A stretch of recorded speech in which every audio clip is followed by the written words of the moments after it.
satu hal yang paling penting dalam hidup kita sebagai anak-anak Bapa di surga, bukan kita rajin doa. Catat ini. Hal yang penting buat Bapa di surga bukan kita rajin baca Alkitab. Woi, hari-hari ini banyak sekali WA grup untuk kelompok baca Alkitab. Yang paling disukai, yang paling penting buat Bapa di hidup kita bukan doa pagi, doa puasa, doa malam, bukan. Tolong catat. Yang paling penting buat Papa terhadap kita anak-anaknya adalah kehadirannya. Loh, saya hadir juga, harus nggak datang? Nggak datang. Dengar, kehadiran Tuhan di hidup kita itu lebih penting dari hal apapun juga. Katakan amin. Amin.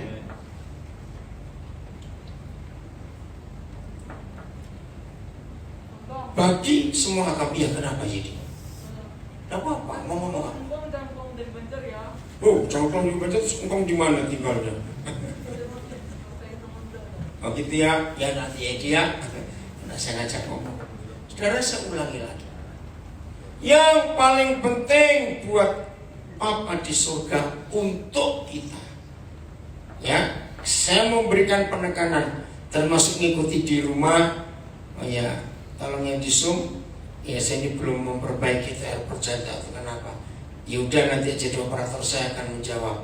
Suara saya jelas nggak yang di Zoom? Coba. Ya udah, kamu baca atau geser aja supaya tempatnya enak posisinya.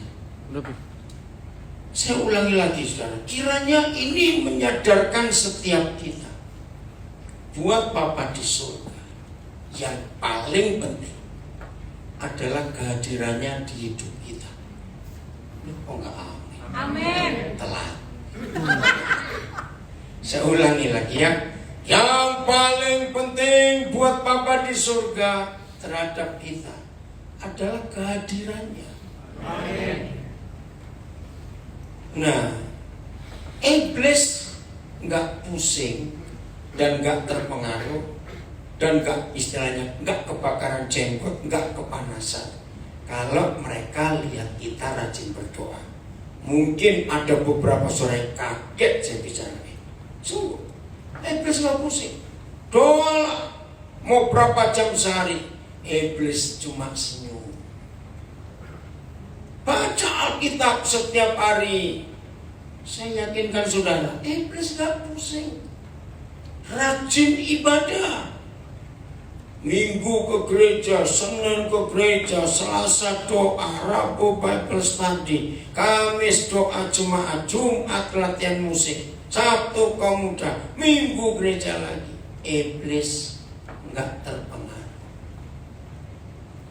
Yang membuat iblis kelabakan dan pasti kalah total kalau setan tahu Papa kita selalu hadir di hidup kita. Catat itu ya. Ini yang gak disukai iblis. Setuju ya? Ini penting sekali. Mulai hari ini harus kita ingat kehadiran Tuhan. Kehadiran Tuhan. Tadi sebelum mulai Zoom sudah saya buka, terus salah satu anak saya dari Solo bertanya, kenapa? Yang menurut saya, Papa, bisa begini, bisa begitu. Nah, yang tanya tadi ini jawaban. Karena kehadiran Tuhan dalam hidup saya itu memberi kekuatan, memberi semangat, memberi gairah, memberi kesegaran, memberi semua kemampuan yang ada. Kehadiran Tuhan. Nah, secara fakta, Tuhan itu mudah hadir atau tidak di hidup kita? Jawab dong yang lain. Masuk jauh-jauh dari Brisbane yang jawab. Mudah atau susah? Jawabannya cuma ada satu di antara dua. Susah, mudah, mudah, susah. Yang mana? Salah dua-dua. Tergantung. Betul? Dia bisa mudah hadir. Kalau kita nggak punya musuh, dia tidak akan hadir kalau kita punya musuh. Ngerti? Jadi bisa mudah, bisa susah, tergantung. Loh, ayo. Tergantung. Ya, kita ngapain aja cepetan. Yang tadi dulu. Nah, kalau kita nggak punya musuh, dia mudah hadir. Kalau kita punya musuh, dia nggak hadir. Yaudah, kamu sudah sebelum yang di Facebook, Instagram. Nah, saya tanya lagi. Jawab jujur ya. Oh, Paul sampaikan ya kepada Pak Hendri semua terima kasih untuk Hotel Aston dengan kita tempatnya nyaman ini. Saya tanya lagi, saya minta semuanya jujur. Yang di rumah juga ikut jawab. Mana lebih susah, ngitung duit atau nggak punya musuh? Pertanyaannya aneh ya. Ini penting masalahnya. Jawab, mana lebih susah, ngitung duit atau nggak punya musuh? Cepetan, yang mana yang lebih susah? Betul. Ternyata jauh lebih mudah ngitung duit daripada nggak punya musuh. Nah, kalau saudara menjawab, ternyata nggak punya musuh itu susah. Berarti yang jawab tadi musuhnya banyak. Lu iya dong. Lu betul gak? Siapa yang jawab tadi? Saya cuma tanya kok. Betul? Ternyata gak punya musuh itu susah. Saudara, ini penyebab kemunafikan terjadi di dalam gereja.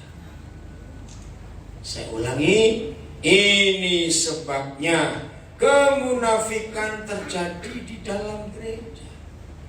Karena saudara boleh rajin mengerjakan aktivitas apa saja yang atas nama Tuhan, untuk Tuhan, demi Tuhan. Tetapi kalau saudara masih punya musuh, Tuhan gak bisa hadir. Saya mau yakinkan. Kita baca dulu ayatnya supaya saudara punya keyakinan lebih kokoh. Ibrani 12 ayat 14. Ibrani 12 ayat 14. Ini ayat mengerikan sekali. Yaudah, tolong Filipus tanyakan FAYH ya. Nah, terjemahan FAYH ini terjemahannya enak dimengerti. Baca dulu yang terjemahan baru. Ayo semuanya. Oh, ada di sini ya. Pak Indra, yang ada aplikasi Sabda enggak di laptop?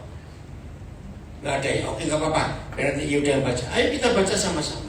1, 2, 3. Berusaha bagaimana hidup damai dengan berapa orang? Semua orang. Dan kekudusan. Sebab tanpa kekudusan tidak seorang pun akan melihat Tuhan. Nah, saya mau baca dengan terjemahan yang betul di terjemahan baru begini. Berusahalah hidup damai dengan semua orang dan kejarlah berdamai dengan semua orang. Sebab tanpa berdamai dengan semua orang, maka kita tidak akan melihat Tuhan. Saudara, jangan main-main dengan firman ini. Berdamai dengan semua orang. Semua orang itu berapa? Salah, semua orang bukan banyak. Loh.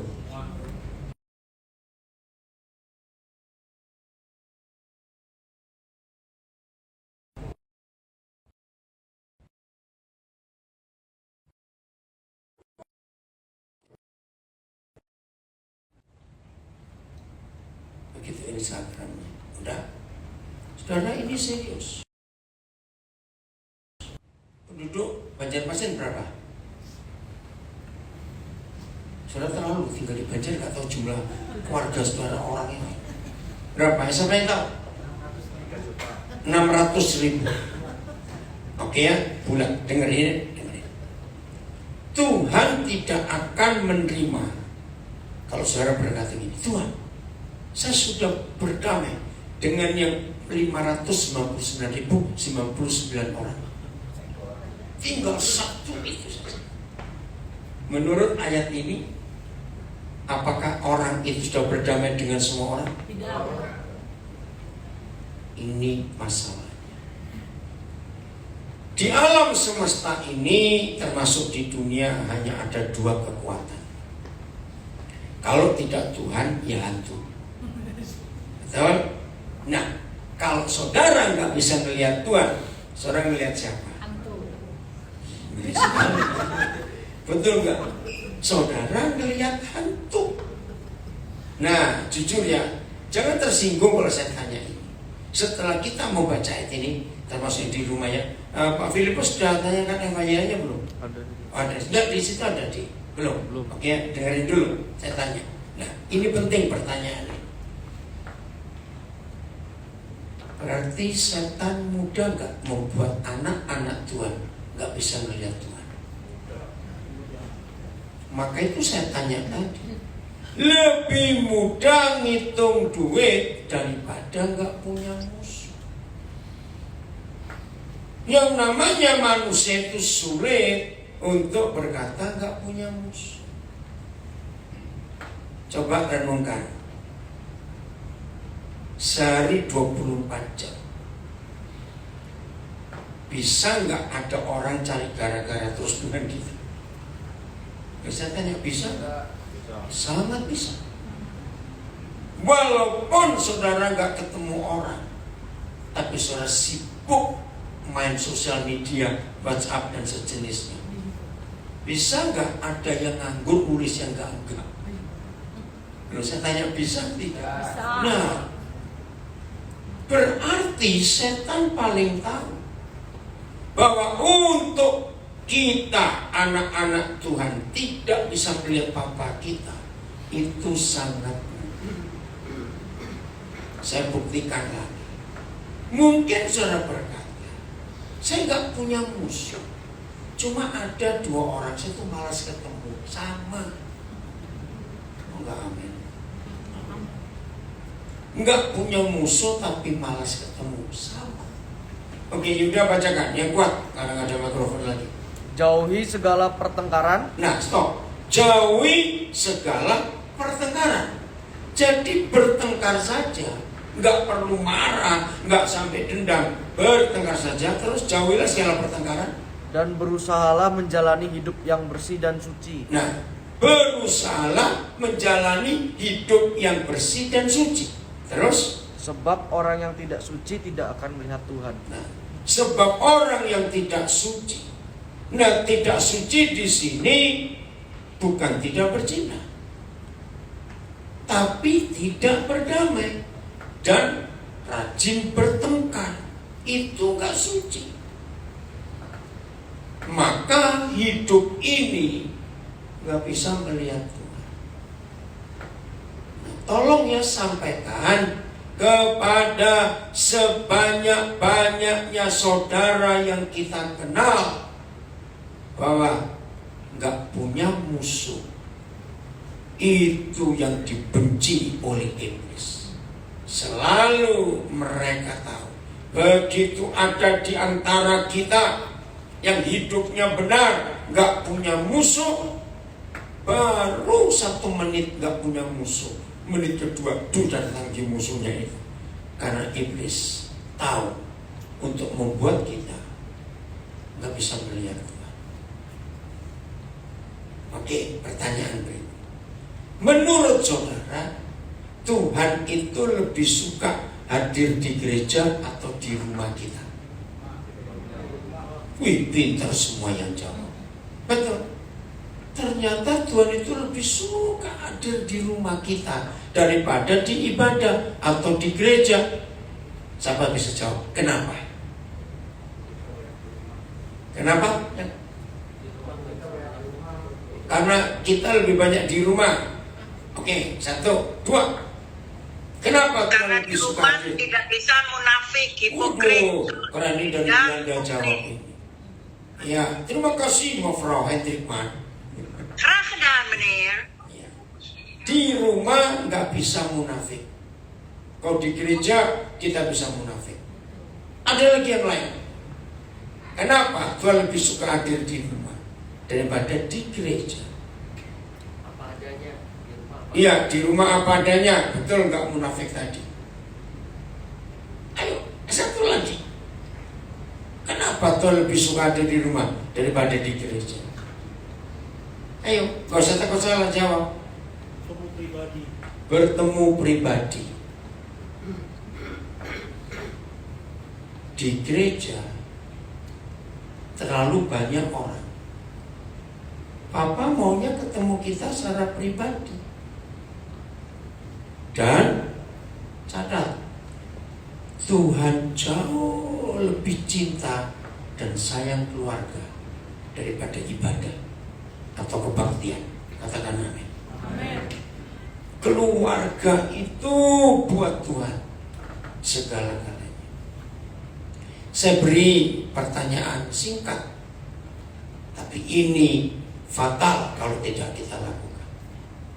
Suami istri gak pernah marah-marah, bentak-bentak juga tidak, melotot juga tidak, tapi jengkel. Ada enggak? Loh, saya tanya cepetan jawab. Marah enggak, bentak-bentak juga tidak, melotot-melotot juga tidak, mukul juga tidak, tapi jengkel. Loh salah, ya bisa atau tidak itu? Nah, banyak lagi katanya. Betul itu. Itu jujur itu, banyak. Nah, kenapa saya tanya ini? Pertanyaan kedua. Tuhan suka nggak melihat suami istri selalu sehati berdoa bersama? Suka sekali, karena itu bukti kehadirannya. Nah, saya balik lagi. Kalau suami istri sedang jengkel, bisa doa nggak? Jauh bisa doa bareng nggak? Jangan lagi doa melihat zanak, maaf. Nah, ini penyebabnya. Ketika setan tahu ada suami istri hidupnya harmonis, bahagia, itu kebencian setan. Lalu si setan akan cari gara-gara, dan gara-garanya selalu sama, yang merupakan kelemahan suami istri. Betul atau salah? Di bagian kelemahan suami istri itu setan merus. Sebelum lebih jauh kita belajar, tolong perhatikan 3 hal ini. Hanya ada 3 tanda di dalam keluarga kita kalau Tuhan Yesus selalu hadir. Itu cuma ada 3 tanda. 1, kalau sudah pulang kerja atau pulang dari jalan-jalan atau pulang dari belanja, pengen cepat sampai di rumah. Ini tanda pertama. Ngerti gak maksudnya? Karena kalau keluarga itu ada setannya, jarang mau pulang. Lo kok tertawa? Lo betul enggak? Malas. Ayo, ada apa itu? Lo betul tidak? Betul. Betul ya. Tuhan ampuni anak-anak yang jujur. Serius saudara. Rumah yang adalah surga, semua penghuninya pengen cepat sampai rumah, pengen cepat sampai. Papa mama yang kayak Tom and Jerry, ada? Suami istri kayak Tom and Jerry, cepat jawab lah. Aduh, kok pelihara tikus dan kucing gitu? Kucing anjing kucing aja cuma lupa. Nah, kenapa? Aku boleh minta kepada Om Danila. Boleh jadi kamu bilang boleh kok. Darah maaf ya. Papa mama yang kayak Tom and Jerry itu membuat anak-anak nggak betah di rumah. Betul atau salah? Hah? Kenapa? Yo nanti. Saudara, ini serius. Tanda kedua, kalau keluarga kita itu seperti surga. Catat, ini hal sepele yang di rumah juga perhatikan. Seenak-enaknya diundang orang makan di restoran yang mahal dan di pesta yang ramai. Kalau kita tetap berkata lebih enak makan di rumah, berarti itu surga di rumah. Betul tidak? Betul. Duduk bersama, walaupun cuma kecap dengan kerupuk misalnya, tapi kalau keluarga harmonis, bahagia nggak sih? Daripada makanan yang mewah, daging yang mahal, ikan yang mahal, tapi jutek melihat yang satu dengan yang lain. Ngerti kata itu? Nggak ada enaknya sama sekali. Ini tanda yang kedua. Berapa kali saya mengalami itu, dan itu menyedihkan.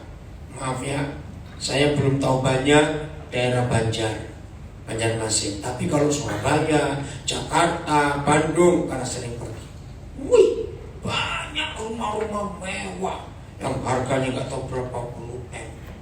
Saya mau tanya, saya mau beritahu tanya, percaya nggak?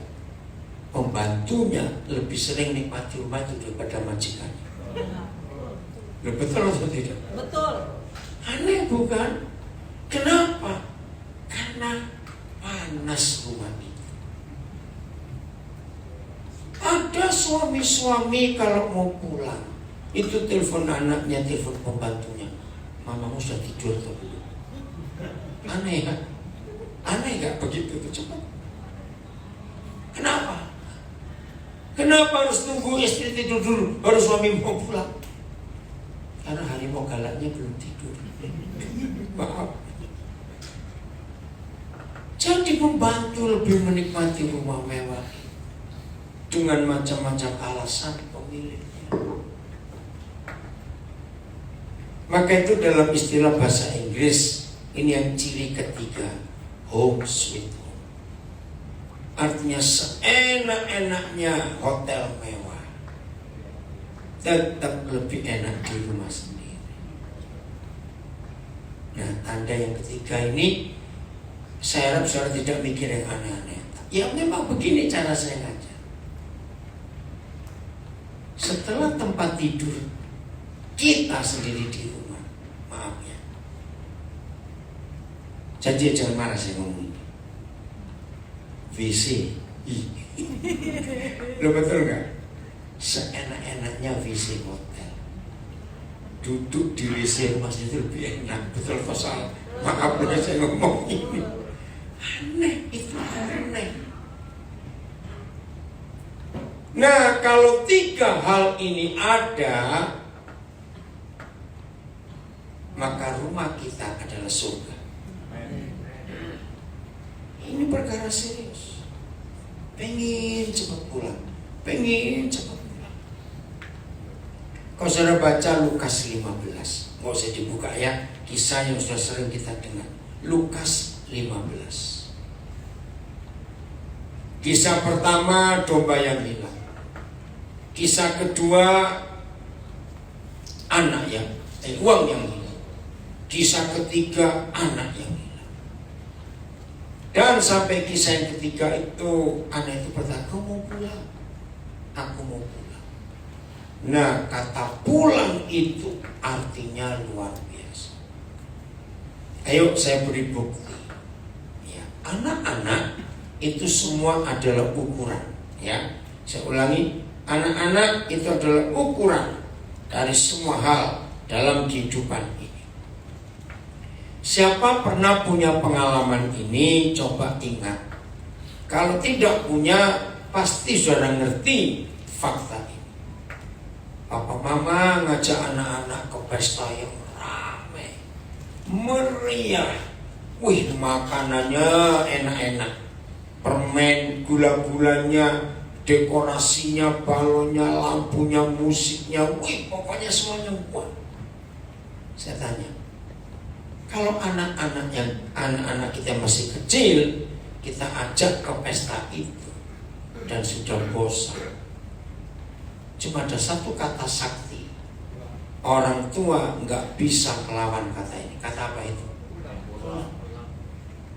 Bujuklah dengan tunjukkan kue ini, makanan itu, ini mainan itu. Mau berubah? Pulang mah, pulang. Saudara, saya pernah buat penelitian gara-gara Lukas 15 itu. Ingat ya, kita masih bicara tentang rumah di mana Tuhan hadir. Itu surga betul-betul, saudara. Nah, logikanya anak-anak ini minta pulang karena apa? Capek, bosan. Capek. Jadi saya pernah buat penelitian. Saya pikir anak-anak ini sampai rumah ya terus tidur. Ayo, yang pernah punya pengalaman, mereka tidur atau? Enggak, main. Main lagi. Main lagi. Langsung baju pesta copot semuanya. Yang punya toko pakaian saya minta maaf, tapi saya pesan, tolong jangan beri pakaian pesta untuk anak-anak, nggak betah. Betul? 2 jam copot semua. Yang suka pakaian pesta itu orang gede kayak kita, karena pakaian pesta itu pakaian kemunafikan. Betul tidak? Anak-anak nggak bisa munafik loh. Maka itu jangan beli pakaian pesta mahal-mahal untuk anak-anak. Kasihan mereka. Mamanya jadi wih, anakku kayak Cinderella. Kalau bisa ngomel, mama enak kalau begitu, aku menderita. Betul tidak, saudara? Itu fakta. Maka itu saya punya istilah. Kalau ada orang dewasa kayak kita bisa tidur pakai pakaian pesta, itu cuma ada satu di antara 2. Dia sedang mabuk atau mayat. Betul tidak aja, Pak? Betul nggak? Kalau orang gede bisa tidur pakai pakaian pesta sudah mabuk dia. Saudara, tolong ukurnya adalah anak-anak.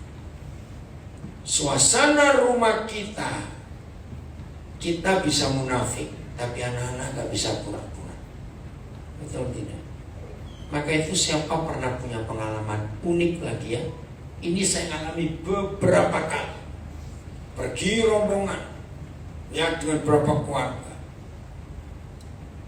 Ada yang bawa bayi.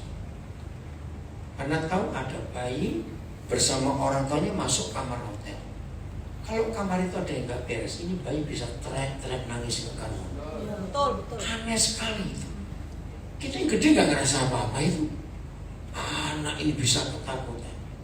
Nah kalau sudah begitu nggak usah maksa, pindahkan kamar. Ada yang nggak beres di situ.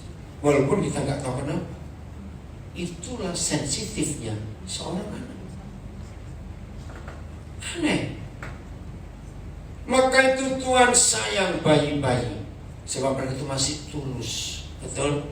Bayi nggak bisa pura-pura. Nah ini contoh. Maka itu tolak ukurnya adalah anak-anak kita. Betah nggak di rumah? Sering minta pulang nggak? Walaupun diajak ke tempat pesta, diajak ke tempat yang ramai. Kalau anak-anak kita mau pengen pulang, puji Tuhan. Nah dari sini kita belajar. Berarti siapa yang menciptakan surga dan neraka di rumah? Tolong jawab, siapa yang menciptakan surga dan menciptakan neraka di rumah? Papa mama, suami istri. Kalau hubungan kita nggak harmonis, maka kekacauan terjadi. Korban pertama pasti anak-anak. Tolong perhatikan ya papa mama, kasihan mereka. Korban pertama pasti anak-anak dalam hidup ini. Anak saya berdua 4 Desember akan menikah.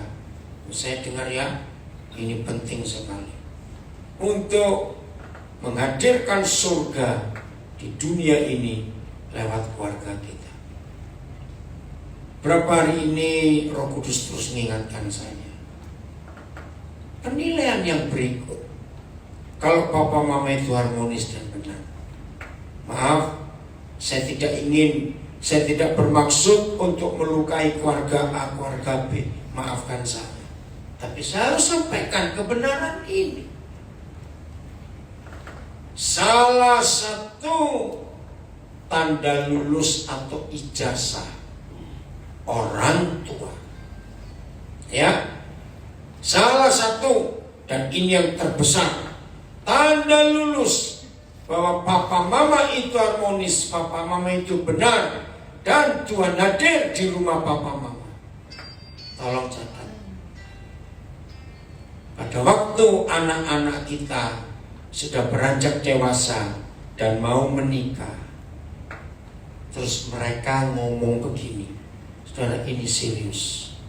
Berbahagialah papa mama kalau ada kalimat ini dari mulut anak-anak kita ketika mereka sudah mulai sadar, ingin punya pacar, ingin punya calon.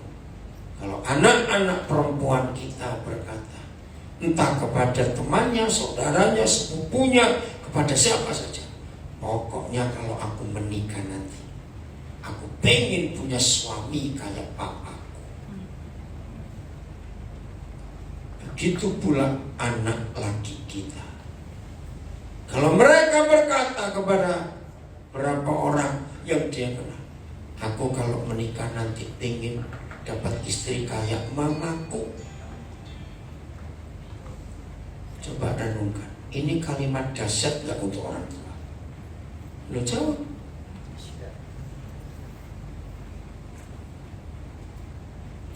Saya tidak ingin saudara menjawab, termasuk yang di rumah, jawab dengan mulut atau nulis, enggak, dalam hati saja. Apakah kelakuan kita suami istri sudah diteladani oleh anak-anak kita? Sehingga kalau suatu hari mereka nanti menikah dan keluar kalimat dahsyat ini, berbahagialah kita. Tidak sedikit anak-anak takut menikah karena ngeri melihat mama papanya sendiri yang rajin bertengkar. Sampai anak-anak bilang, lebih baik gak usah menikah kalau seperti ini keadaan. Sedih gak kalau itu terjadi dengan anak-anak orang itu, sehingga berkata anak-anak kita. Maka itu saudara penting sekali dalam hidup ini, dalam keluarga kita menghadirkan Tuhan. Katakan amin. Karena kalau Tuhan hadir, pasti si setan gak bisa hadir. Tapi sebelum setan buat macam-macam, yang dia ganggu adalah suami istri yang lebih dulu. Hanya diberi rasa jengkel. Saudara, coba renungkan, jengkel itu besar atau kecil sih sebetulnya? Kecil. Kalau gemes, sama saja, gemes, jengkel, gergetan. Mungkin saudara nggak pernah berkata jengkel pada suami atau istri, cuma gitu. Saudara nggak kenal begitu. Nah itu dia. Ini merusak. Ini merusak. Maka itu mulai hari ini saudara, jaga ya suami istri.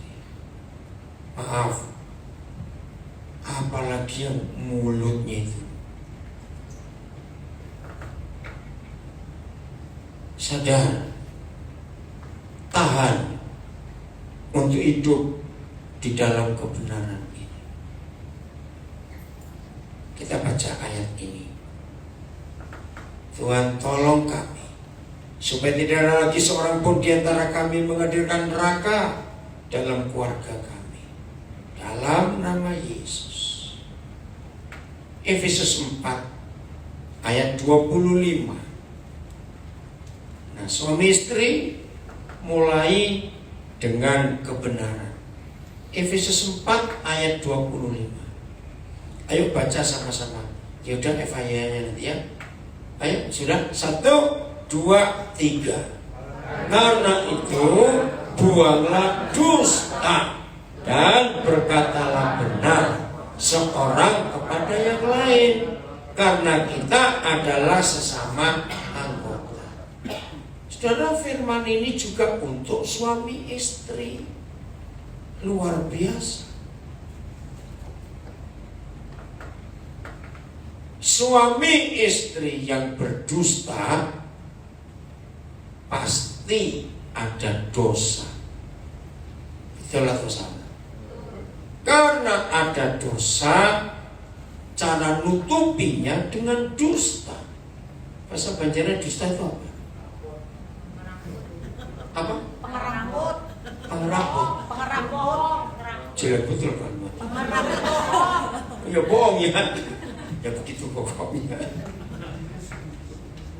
Saudara, orang berkata, ini orang ya, saya minta pendapat umum. Buat kebanyakan orang, dusta itu dosa kecil atau dosa besar? Kebanyakan orang berkata kecil. Cuma dusta saja. Tapi saya mau buktikan. Ada banyak hal yang bisa membuat kita sakit hati dan disakiti hati. Ada banyak. Betul? Ditipu teman sendiri sakit. Loh, coba ditipu teman sendiri sakit gak? Difitnah orang yang kita pernah tolong itu sakit. Ada banyak lagi yang lain, tapi tolong perhatikan satu hal. Tidak ada sakit hati yang lebih sakit selain istri mendustai suami dan suami mendustai istri. Betul atau salah? Betul. Itu sakit saja. Satu tempat tidur bisa bohong, bisa pengerambut. Pengerambut. Pengerambut. Ayo. Menyedihkan saja. Betul? Nah, renungkan ini. Karena sampai hari ini masih banyak pria, yaitu suami, yang gak menyadari. Karena yang belum sadar hari ini, usaha. Seorang pria, suami lah ya, itu dilukai dengan goresan yang kecil saja. Saya kamu dengar ya kalau menikah nanti. Seorang suami digores dan goresan tipis. Biasanya 3 hari seminggu sembuh. Tapi seorang istri dengan goresan yang sama yang dialami suami belum tentu 3 tahun sembuh. Betul atau salah hari? Betul. Wih, kencungnya. Lo serius?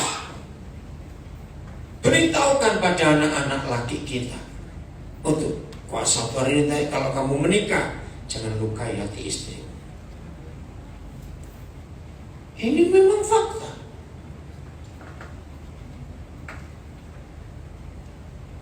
Maaf. Mengapa dalam fakta hidup? Ini saya minta saudara jawab ya. Tapi saya tidak bermaksud yang tidak menikah seperti itu. Enggak, maafkan saya. Tapi saya harus tanya. Sepengetahuan saudara, lebih banyak wanita atau pria yang tidak menikah? Maaf saya tanya. Wanita. Nah, ini salah satu penyebabnya. Saya ketemu dengan begitu banyak orang. Pria yang pernah patah hati, atau kalau saya pakai istilah kebalik, hatinya dipatahkan gitu, itu mudah untuk bisa punya pacar lagi. Tapi untuk wanita semudah pria dia akan mikir berkali-kali. Karena sekali disakiti bagi seorang wanita, dia lebih baik gak menikah. Itu bedanya pria dengan wanita. Maka itu suami-suami, mari kita jujur. Jangan nyakiti hati istri kita, dan jangan ada dusta. Buang dusta. Berkatalah benar seorang dengan yang lain, karena kita adalah sesama anggota. FYI-nya ya udah. Hentikanlah kebiasaan saling membohongi. Ulangi. Ya udah pakai mikrofon aja. Tidak apa-apa.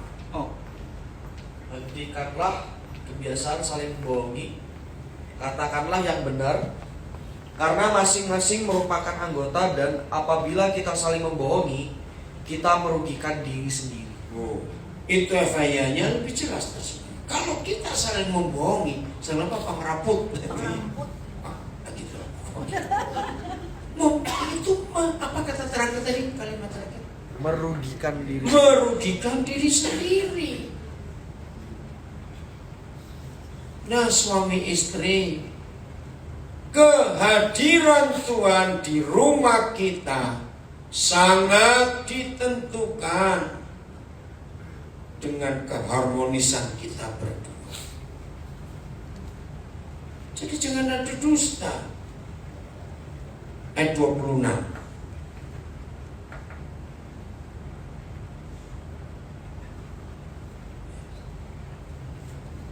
Apabila kamu menjadi marah,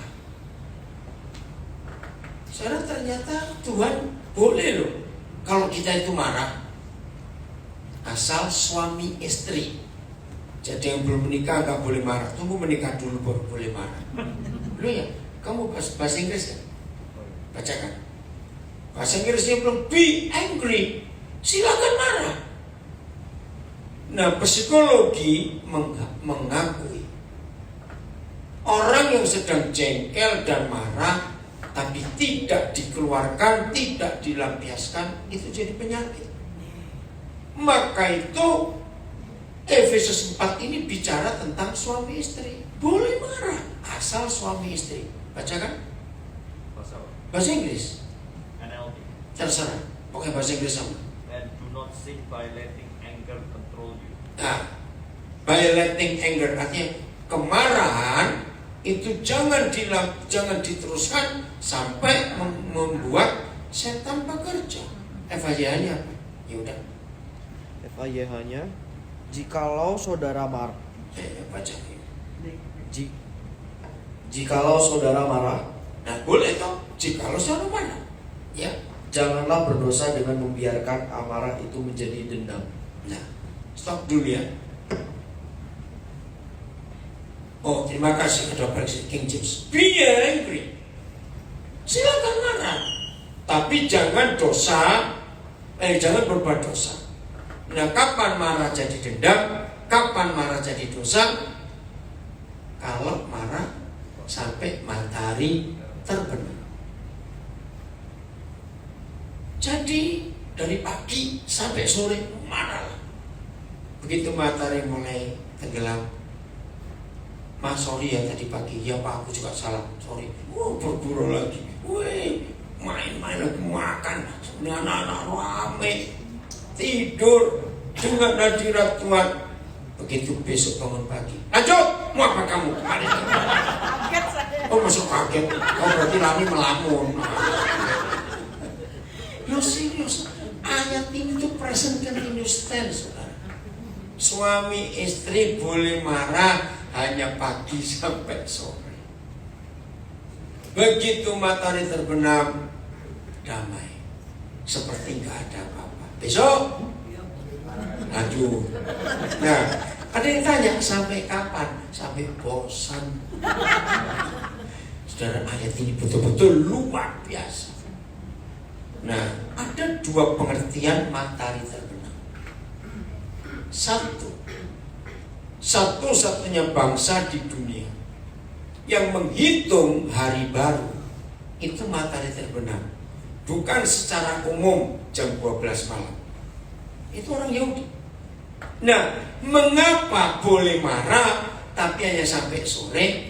Sebab masuk hari yang baru, nggak boleh marah lagi. Keren ya firman Tuhan. Yang kedua, ini hebat. Matahari terbenam berarti sudah malam. Nah, kita akan masuk istirahat untuk tidur. Apa yang terjadi kalau suami istri belum berdamai dan pergi tidur? Lihat ayat 27.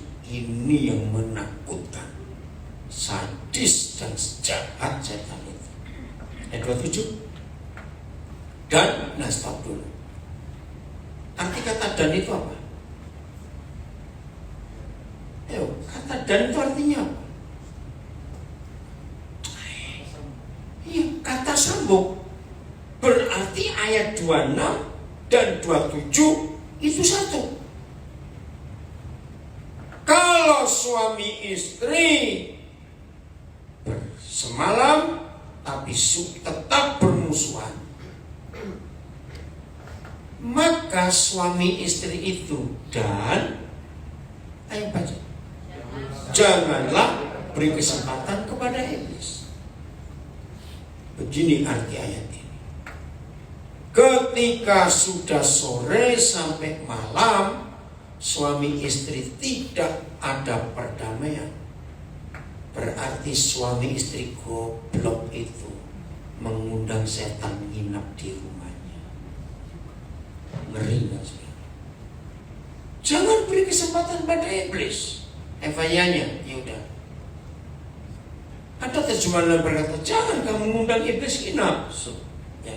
Sebab jikalau saudara marah, saudara memberi kesempatan kepada iblis. Ya, kesempatan. Artinya apa? Sud, artinya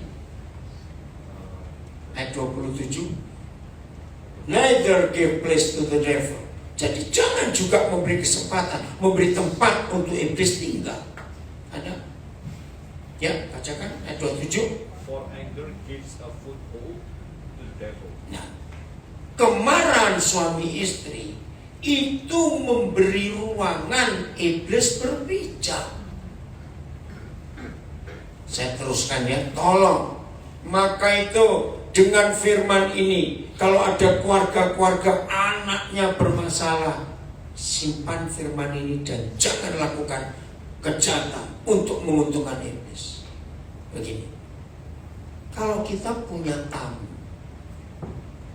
maaf, pernah nggak terima tamu tapi terpaksa? Lu saya tanya, pernah toh?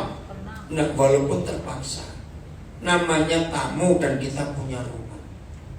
Masa pagi-pagi bilang, maaf ya nggak jadikan sarapan, cari sendiri soto banjar di sana. Gitu. Ayo, walaupun kita nggak suka dengan tamu itu, wajar nggak kalau kita siapkan sarapan? Dengar, suami istri yang menginapkan iblis di rumah, tamu jahat ini tetap perlu sarapan. Dan saya beritahu, sarapan setan, lauk pauknya itu anak-anak kita. Saya menemukan ini ketika banyak aktivis gereja, pelayan Tuhan, mengeluh tentang anak-anaknya. Nah, pertama saya itu gak percaya, karena saya tahu ini orang tuanya aktifnya luar biasa pelayanan, hebat sekali. Ya kok bisa begini anaknya? Akhirnya Roh Kudus ingatkan saya Efesus 4 ayat 25, 26, 27. Saya baca, saya renungkan. Wah, berarti saya harus tanya ini. Kalian harmonis? Ternyata 90 sekian persen, saya ulangi, 90 sekian persen, kalau suami istri walaupun aktif pelayanan tetapi tidak harmonis. Ngeri sekali. mereka ngundang setan nginap. Dan semua tamu yang nginap itu perlu makan. Anak-anak kita yang jadi makanan. Maka itu firman ini bukan cuma untuk kita dengar. Kalau keluarga kita semuanya aman-aman, kita bersyukur. Tapi saya ingin, ayo bagikan kepada teman-teman kita yang anak-anaknya ada masalah. Mengerikan sekali. Nah, saya mau tunjukkan Efesus 6 ayat berapa ya? 15 atau 14. Anak panah. Iblis itu senjatanya anak panah. Ayat berapa itu? Makasih Pak Indra.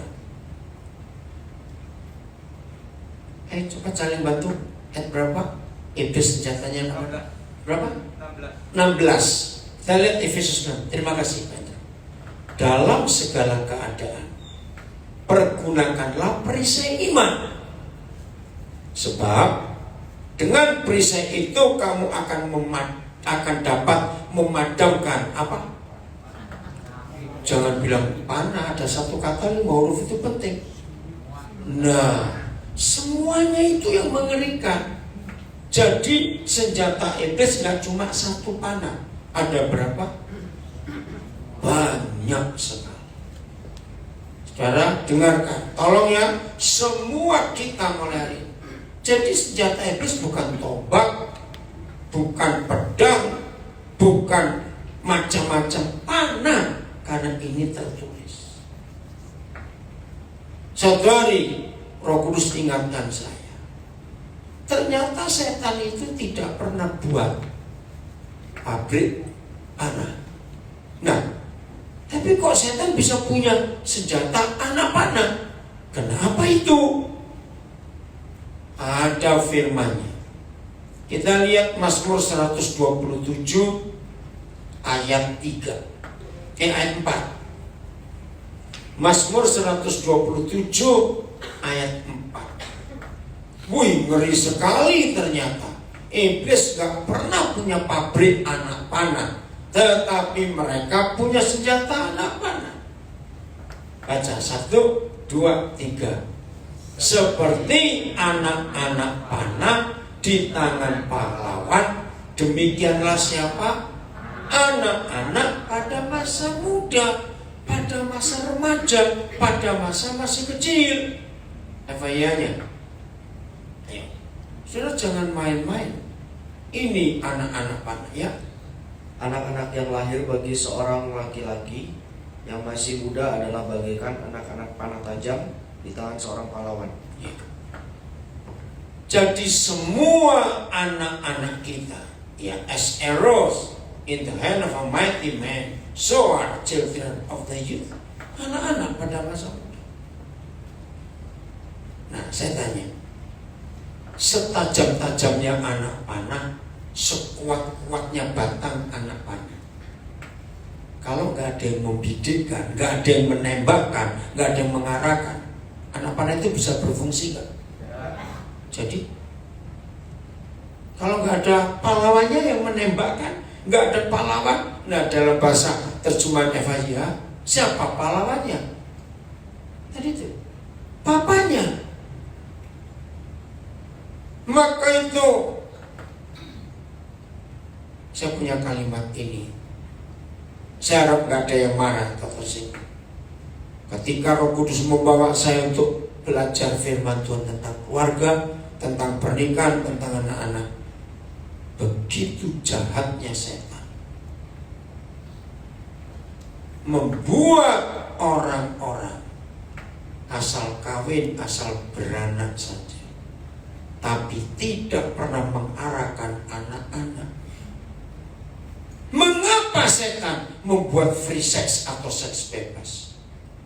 Supaya jadi anak-anak panah yang gak terurus.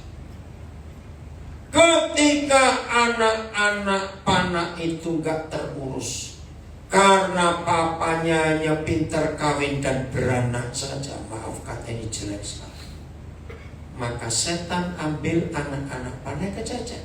Coba renungkan ya. Maka itu pria-pria dengar ini, anak-anak muda kau yang belum menikah dengar. Masih ingat 1 Petrus 5 ayat 8? Setan itu seperti apa? Singa yang mengongong, berjalan ke sana kemari. Nah, iblis itu hobinya keluyuran. Begitu mereka keluyuran kemana-mana, lihat anak-anak panah, gak ada yang ngurus, kececer. Di situ iblis ambil anak-anak panah itu. Jadi, tadi Efesus 6 tuh. Jadi apanya? Jadi senjatanya. Saudara dengar, itu buat saya kaget. Yang ditembak pertama oleh panah itu bapaknya anak panah itu. Maka itu tidak sedikit ayah-ayah malu karena kelakuan anak. Karena anak-anak gak pernah diarahkan, gak pernah dididik, gak pernah dibidik, gak pernah diarahkan ke sasaran yang mana. Apalagi kalau bapaknya judi, mabuk, main perempuan, maaf saya berkata, hancur anak-anak itu. Jadi saudara-saudara setuju, iblis gak punya pabrik anak panah, tapi mereka punya jutaan anak panah. Siapa anak panah itu? Anak-anak yang terlantar.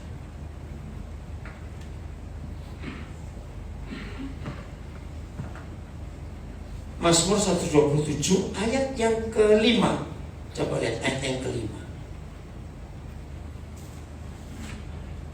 Perhatikan, ini fungsi papa mama yang luar biasa. Ayat 5. Ya. Baca 1, 2, 3. Berbahagialah orang yang telah membuat apa? Penuh tabung panahnya dengan panah-panah itu. Stop dulu. Siapa yang dimaksud berbahagialah orang? Papa mama. Saudara, kita sampai hari ini senjata bukan panah. Kalau di Papua masih panah sampai hari ini. Tapi kita tahu anak panah itu perlu disimpan dalam tabungnya enggak? Bahasa Inggrisnya apa? Quiver. Ya, betul tidak? Kenapa? Kenapa anak-anak panah harus disimpan di dalam tabung panah? Satu, supaya tidak tercecer, supaya aman, supaya apa lagi? Siap ditembak, mudah diambil, salah semua. Kenapa? Supaya nggak dicuri orang. Hampir betul. Sebetulnya betul semua, tapi tujuannya. Cuaca bisa merubah kelurusan anak panah itu enggak? Nah, ini dia. Anak-anak panah yang nggak tersimpan di tabungnya akan melengkung, nggak akan lurus, terpengaruh cuaca. Saya menangis waktu papa ngajar ini pertama kali. Siapa tabung panah anak-anak panah itu? Bukan sekedar papa mama. Ada banyak papa mama di rumah. Tapi kalau papa mama nggak harmonis, setuju saya ngomong ini? Mereka tidak akan jadi tabung panah. Maka itu lihat kalimat terakhir. Ya. Saya ulangi, berbahagialah orang yang telah membuat penuh tabung panahnya dengan semuanya itu. Iya, siapa iya? Papa tidak akan mendapat malu apabila ia berbicara dengan musuh-musuh di pintu gerbang. Tugas papa itu menjaga pintu gerbang. Masih ingat zaman kerajaan-kerajaan dulu? Pintu gerbang gunanya untuk apa? melindungi. Coba bayangkan, zaman dulu negara itu sebuah kota, lalu pakai benteng yang kuat. Coba jawab pertanyaan saya. Bentengnya kuat, kokoh, tapi pintu gerbangnya enggak. Berarti musuh gampang masuk enggak? Nah, Papa duduklah di pintu gerbang untuk menjaga keluarga kita aman dari serangan musuh.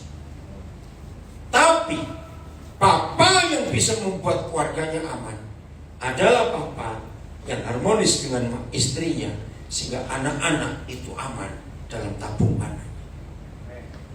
Saya harap firman ini menyadarkan setiap kita betapa enggak sukanya setan membuat kita harmonis. Karena setan ingin merebut anak-anak panah yang Tuhan percayakan kepada kita. Ayo hari ini kita berubah, saudara. Pulang dari sini, periksa 3 hal tadi. Cepat-cepat ingin pulang ke rumah kan?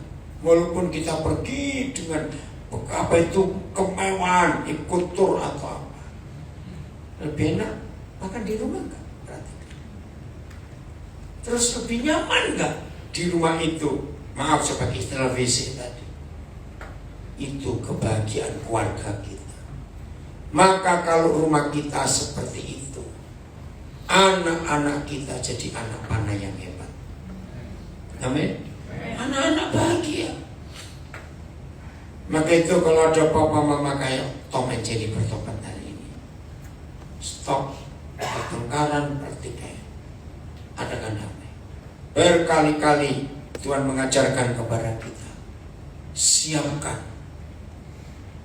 pengampunan yang tidak habis-habis dalam pernikahan kita. Pengampunan. Saya ingat ya, kalau jadi suami istri, pengampunan itu mutlak. Harus ada. Selalu disediakan pengampunan itu.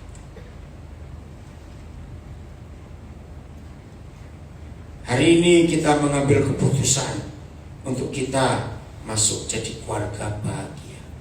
Semua kita yang ikut mendengar hari ini, ayo kita belajar saling mengampuni suami istri.